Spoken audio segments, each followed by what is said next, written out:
नमस्ते। 29% पर पहुंची महंगाई दर और भयंकर बेरोजगारी के चलते आम पाकिस्तानी की हालत बद से बदतर हो गई है। लोग दाने दाने को तरस रहे हैं। उन्हें ना तो खाना और ना ही काम धंधा मिल पा रहा है। गैस, बिजली से लेकर पेट्रोल के दाम आसमान पर पहुंच चुके हैं।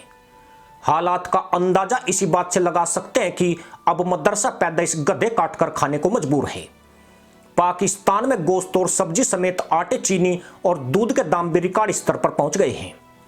मजे की बात यह है कि बूचड़ खानों में गधे का मांस बकरे के गोश्त में मिलावट करके धड़ल्ले से बेचा जा रहा है, जिसके बाद बकरे के गोश्त के दामों में थोड़ी कमी आई है। यूं भी पाकिस्तान थाईलैंड के बाद गधों की तीसरी बड़ी आबादी को पालता है और इस इस्लामिक देश में 57 लाख के करीब गधे हैं, जो पाकिस्तान के खेतों में काम करने से लेकर परिवहन में भी इस्तेमाल किए जाते हैं। इसके अलावा पाकिस्तान इन गधों का चीन को भी निर्यात करता है, जहां गधों का मांस पसंदीदा व्यंजन है और उनकी खाल से जिलेटिन प्राप्त करके दवाई निर्माण के उपयोग में लाया जाता है।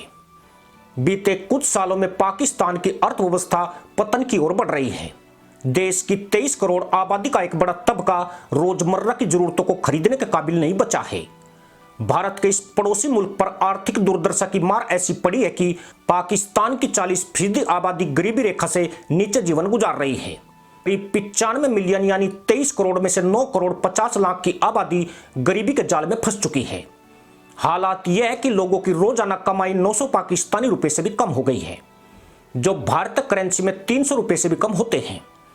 खराब आर्थिक स्थिति के कारण एक साल के भीतर 1 करोड़ 25 लाख लोग गरीबी में चले गए हैं। वहीं भारत ने बीते कुछ सालों में 15 करोड़ लोगों को गरीबी रेखा से बाहर निकाला है। इतना ही नहीं, इस साल के अंत तक लगभग 39 लाख पाकिस्तानी गरीबी रेखा की चपेट में आएंगे। गरीबी और महंगाई की वजह से हालात इतने बुरे हैं कि बच्चे रोटी की भीख मांग रहे हैं। देश में आटे के दाम 5 गुना हो चुके हैं और लोगों के पास बिजली का बिल चुकाने तक के पैसे नहीं हैं। परिवार का पेट भरने के लिए गधे काटे जा रहे हैं। पाकिस्तान में चिकन के दाम 700 रुपए प्रति किलोग्राम हो गए हैं, जबकि मटन 1980 रुपए प्रति किलोग्राम पर पहुंच चुका है। लेकिन गोश्त विक्रेता गधे के मीट को बकरे के मीट में मिक्स करके 600 रुपए किलोग्राम तक में बेच रहे हैं। वहीं पाकिस्तानियों ने शादी ब्याह और अन्य कार्यक्रमों में गधों का मांस परोसना शुरू कर दिया है। दरअसल सिर्फ पाकिस्तान की अर्थव्यवस्था ही गधों के भरोसे नहीं है, बल्कि मदरसा पैदाइश भी अब गधों के भरोसे है। मदरसा मुल्क में चावल आटा पहुंच से निकलने के बाद गधों की गर्दन रेती जा रही है और भूख मिटाने के लिए गधों का गोश्त खा रहे हैं। इसमें कोई शक नहीं है कि पूरी दुनिया में पाकिस्तान में गधों की आबादी तीसरे नंबर पर है। पाकिस्तान की यह स्थिति उसके तंगहाल और बेबस अर्थव्यवस्था को बयां कर रही है। इससे यह भी पता चलता है कि पाकिस्तान को भुखमरी से गधे ही बचा रहे हैं। अब पाकिस्तान के घर घर में गधों का गोश्त पहुंच रहा है। देश में 7 से 17 हजार पाकिस्तानी रुपए में आसानी से गधा मिल जाता है। गधे का औसत वजन 130 किलोग्राम होता है, जिसमें से 80 से 90 किलो गोश्त निकाला जाता है। 7 से 10 हजार में खरीदे गए गधे का गोश्त 18 से 20 हजार रुपए में बिकता है।